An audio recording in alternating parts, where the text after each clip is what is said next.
The Nature of the Psyche, Its Human Expression, a Seth book by Jane Roberts. Read by Martin John. Chapter 2. Your Dreaming Psyche is Awake. You have hypnotized yourself so that it seems to you that there are great divisions between your waking and your sleeping experience. Yet each of you will fall asleep tonight, and you will have experiences that you forget only because you have been told that you cannot remember them.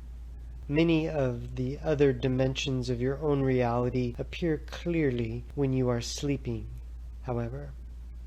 When you sleep, you forget all definitions that you have placed upon yourself and your own existence through training.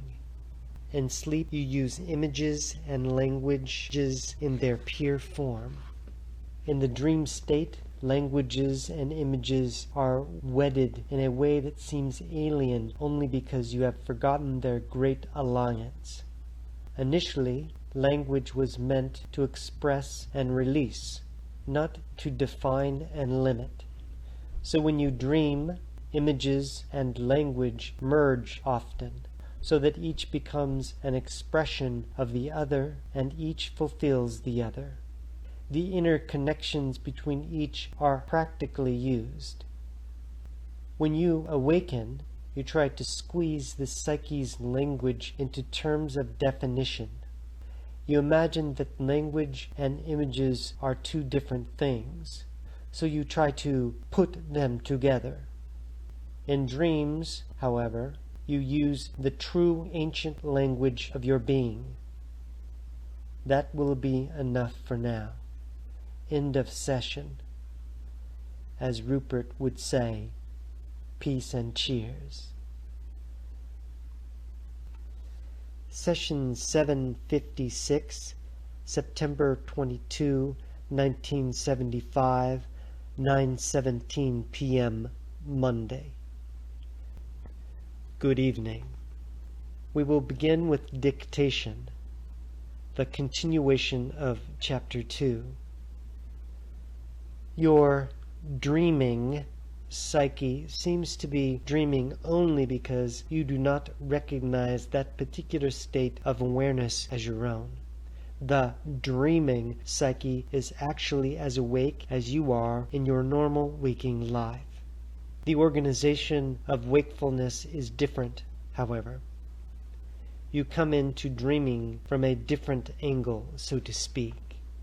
The off-center quality sensed in dream activity, the different viewpoints, the perspective alterations, all can add to a chaotic picture when the dream state is viewed from the waking one. Centuries ago, in your terms, words and images had a closer relationship, now somewhat tarnished, and this older relationship appears in the dream fabric. We will use English here as an example. The great descriptive nature of names, for instance, can give you an indication of the unity of image and word as they appear in your dreams. Once, a man who tailored clothes was named Tailor. A man who was a robber was called Robber. If you were the son of a man with a certain name, then son of was simply added, so you had Robertson. Each reader can think of many such examples. Now, names are not as descriptive. You may have a dream, however, in which you see a tailor's shop. The tailor may be dancing or dying or getting married. Later, in waking life, you may discover that a friend of yours, a Mr. Taylor, Taylor, has a party or dies or gets married, whatever the case may be. Yet you might never connect the dream with the later event because you did not understand the way that words and images can be united in your dreams. Your waking life is the result of the most precise kind of organization, held competently and with amazing clarity, while each person views that reality from a slightly different focus. Still, it occurs within certain ranges or frequencies. You bring into clear focus in almost the same way that you adjust your television picture, only in this case not only sound and images are synchronized, but phenomena of far greater complexity. Following this analogy, everyone sees a slightly different picture of reality and follows his or her own program, yet all of the sets are the same. When you dream, however, you are to some extent experiencing reality from a different set entirely. Now, when you try to adjust your dreaming set in the same way that you would the waking one, you end up with static and blurred images. The set itself, however, is quite as effective as the one you use when you are awake, and it has a far greater range. It can bring in many programs. When you watch your ordinary television program, perhaps on a Saturday afternoon, you view the program as an observer. Let me give you an example. Rupert and Joseph often watch old Star Trek reruns as they eat their evening meal. They sit quite comfortably on their living room couch, with dinner on the coffee table, surrounded by all of the dear, homey paraphernalia that is familiar to your society. As they sit thus comfortably ensconced, they observe dramas in which planets explode, and other world intelligences rise to challenge or to help the dauntless captain of the good ship Enterprise and the fearless Spock. But none of this threatens our friends, Rupert and Joseph. They drink their coffee and eat their dessert. Now, your normal waking reality can be compared to a kind of television drama in which you participate directly in all of the dramas presented. You create them to begin with. You form your private and joint adventures and bring them into experience by using your physical apparatus, your body, in a particular way, tuned into a large programming area in which, however, there are many different stations. In your terms, these stations come alive. You are the drama that you experience, and all of your activities seem to revolve about you. You are also the perceiver.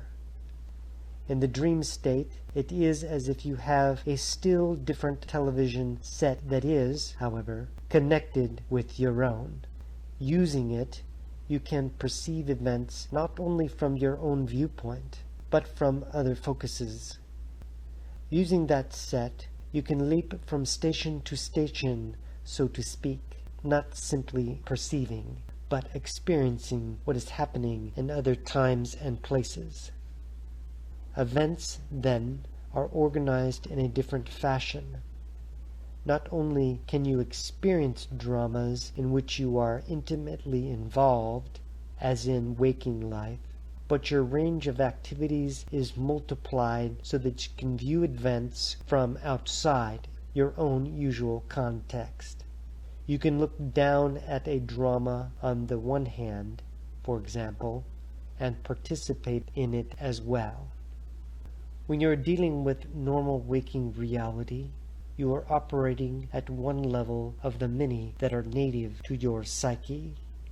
When you are dreaming, from your viewpoint, you are entering other levels of reality quite as native to your psyche.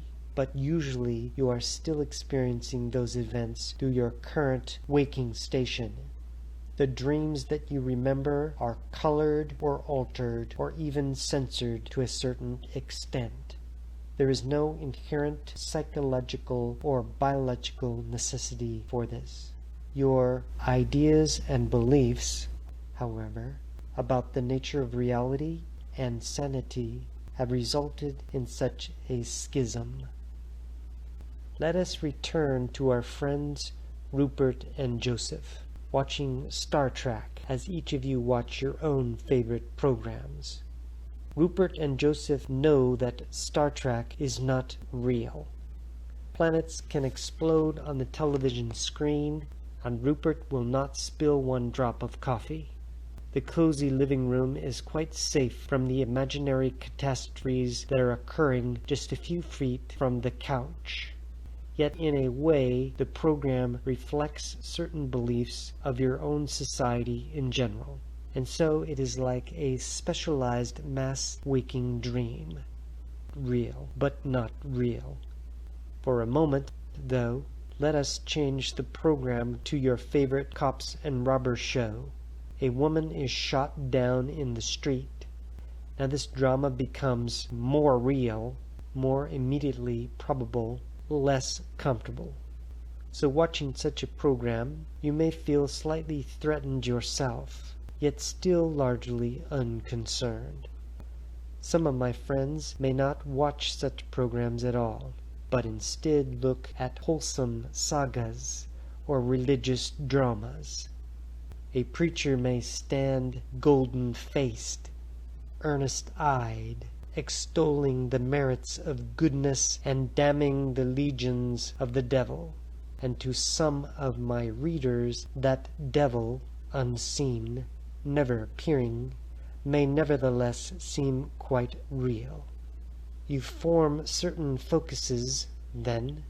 You will blithely ignore certain televised dangers as sheer good adventure, while others may strike you to the heart as too real. So in your waking and dreaming experiences, you will make the same kind of distinctions. You will be touched or untouched by waking or dreaming events according to the significance you place upon them. If you do not like a television program, you can switch to another with a mere flick of the wrist.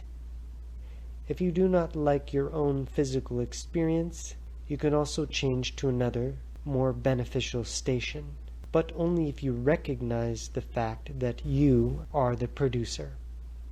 In the dream state, many people have learned to escape from a bad dream by waking up or altering the focus of consciousness. Rupert and Joseph do not feel threatened again by Star Trek. The program does not make them feel less safe. When you are in the middle of a frightening physical experience, however, or caught in the throes of a nightmare, then you wish you knew how to change the station. You can often get carried away by a television drama, so that for a moment you forget that it is not real, and in your concentration upon it you can momentarily ignore the greater reality about you. Sometimes you are deliciously frightened by a horror program, for example. You may feel compelled to see how it comes out, and find yourself unable to go to bed until the horrendous situation is resolved. All the time, you know that salvation is nearby. You can always switch off the program. If someone watching a gory midnight special suddenly screams or shouts or leaps up from the chair, how comical this seems, because the action is appropriate not to the real situation, but geared instead to a pseudo-drama. The yelling and screaming will have absolutely no effect upon the program's actors, and will alter the drama not one whit. The appropriate action would be to turn the station off. In this case, the frightened perceiver knows full well that the terrible events on the screen will not suddenly explode into the living room. When you become caught in frightening physical events, however, it is equally foolhardy to yell or shout or stamp your feet, because that is not where the action is. Smiling. Again, you have to change your station, but often you become so engrossed in your life situation that you do not realize the inappropriateness of your response. In this case, you are yourself the programmer, and the true action is not where it appears to be, in the exterior events, but instead in the psyche, where you are writing and performing the drama. In the dream state, you are writing and performing many such dramas. End dictation.